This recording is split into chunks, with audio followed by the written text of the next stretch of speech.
part of my skill set, I think, is I'm an inherently spatial person. I can't play music. My aptitude with languages is non-existent, but I'm a spatial person.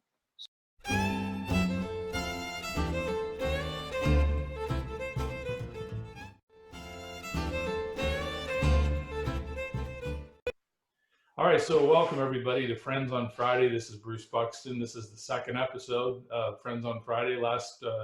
The last installment, you might remember I had Katie Schroyer on, and you need to go back and check that out. She's got a great YouTube channel called Project Spatial.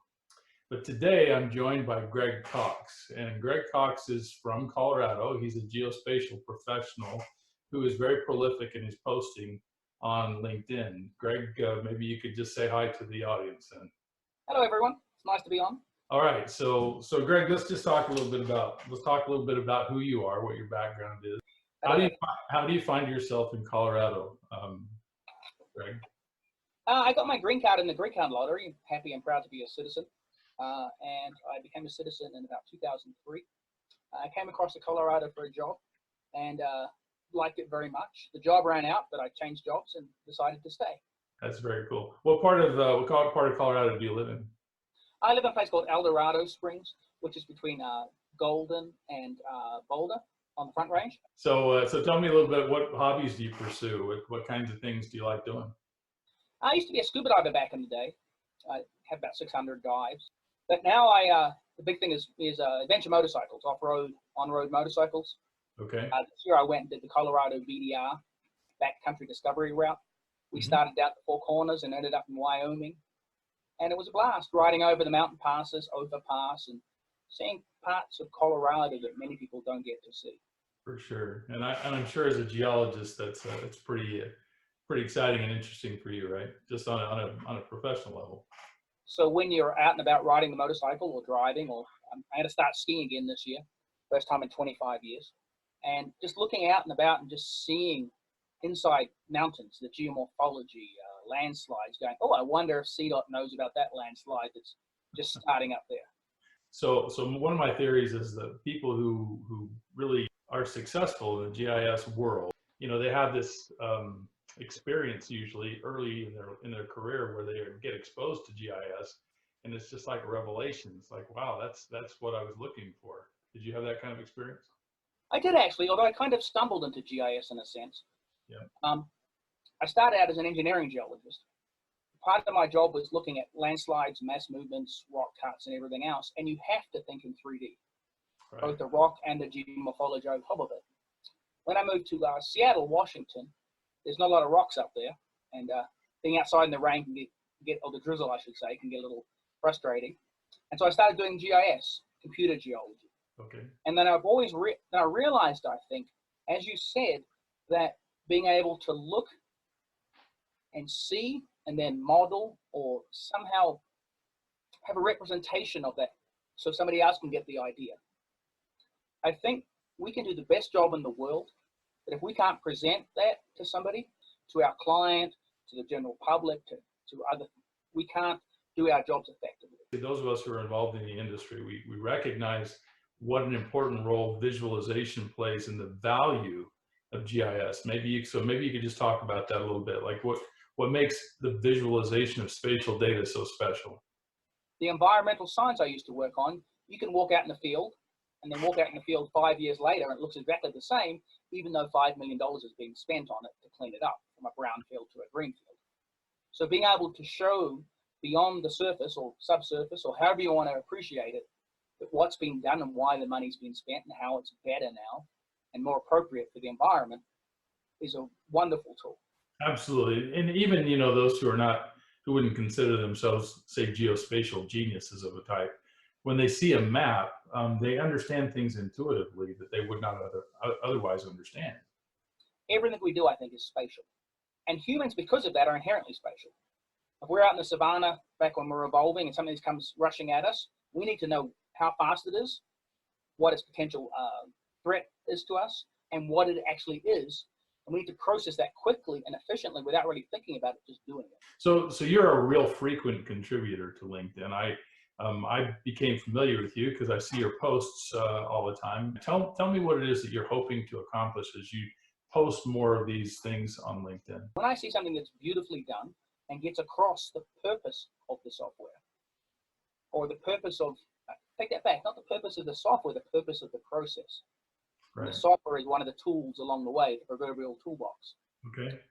My idea of posting those things is to give people an appreciation, or to extend my enthusiasm for that, to say, hey, isn't it cool about this or that or whatever else? Yeah, well, I really like that idea that that you like to promote the beauty in the spatial tools and how they how they affect us. I think that's really an important part of what we do, actually. It's nice to feel a part of something that somebody will go then and use in so many different ways, be it a rancher, be it an environmentalist, be it a water resources planner, and to be part of it and to make the data set cleaner and know that that cleaner data, that validated data, that freshly more accurate, more precise data is being used and helping people. I work with GIS pros every day, and that's the exciting part for them, right? They'll get down in the weeds with the data and really love it, because when they see the outcome, it's very exciting for them. When you think back on your career, when you think back on the things you've been involved with, is there a single project or a couple of projects you've done that you just say, wow, that was really neat. I'm so glad I got a chance to do that? And there's been a couple, actually. One example is when I was doing more environmental science, I started collecting all the data, and I was working in Seattle on the Duwamish Waterway. I was modeling all the data, looking at various levels of PCB in this case. I'm going, why is that PCB so high for in this area? And I'm looking at this going, why is there a hotspot here? Right. And so I went and asked the city manager. He says, I have no idea. So I went and dug in the city archives, City of Seattle archives, and we found, he helped me out a little bit and showed me the process. We found an old outfall that nobody knew about that had been covered up in the 1960s. They went and then found that outfall, dug it out, traced it back upstream, found the point source for this PCB pollution, and were able to address that. And it was neat to have that Sherlock Holmesy aspect to it, although I'm not his level, of course. The geospatial detective, right? Sounds like you're just a very curious person by nature. Exactly. People come out of school and Right. do GIS. Yep. And they're very good GIS people. But my personal opinion is if you come in from a different scientific discipline or a series of disciplines and realize GIS is a tool in your toolbox, I think that is a better approach for me in keeping myself interested. You've probably seen the new Esri commercials, haven't you? Yes, yes. Tell me what you think about those. Those are interesting. I think I was reading the other day that Esri spends 27% of their income on back into R&D. I love how Esri is getting across what we've been talking about, that GIS spatial is everywhere. Yes. And yes. it's transparent, and it's making our lives a little easier every day. I've used the example. I sit down with customers and when we try and talk about the idea of adoption of geospatial processes. And so I'll say, well, how likely do you think it would be that Uber would be the success it is if you opened that up and there was a text file in front of you instead of a map? And I think there's a lot of things like that in our world where that map is the critical difference. And then if you enable the map with lots of data and information that can really deepen and broaden your experience with that, wow, how powerful is that? And also every day our smart cities, when the guys go out or the gals go out and they've got a tablet in front of them, Right. it's downloaded a couple of data sets and has a couple of other data sets, and they're saying, oh, this lamppost needs a paint, or this fire hydrant got hit by a truck, needs to be replaced, or whatever else. Every day those smart cities are making our lives a little better. So is there anything that we haven't covered that you'd love to get a message out there to anybody that might see this? Look after the young professionals. The people, if you're a solid, established professional, Yep. look after the young professionals, and recognize that they have better data sets than you in some ways and better skill sets. But you have better skill sets than them. Don't get all curmudgeonly, if that's nature, and embrace them and embrace people that you work with and embrace the ideas and be flexible in what you do. Well, hey, listen, if you had some advice to give to younger people who are getting in the industry, what advice would you give them? I think the advice I would give people who are getting into this is be flexible. GIS and geospatial, spatial, whatever you want to call it, is touching so many fields, from road networks to science, pure science, to environmental science, to architecture, real estate, everything. Yeah. Be flexible in what you do, but keep doing what you like doing and have GIS as part of it.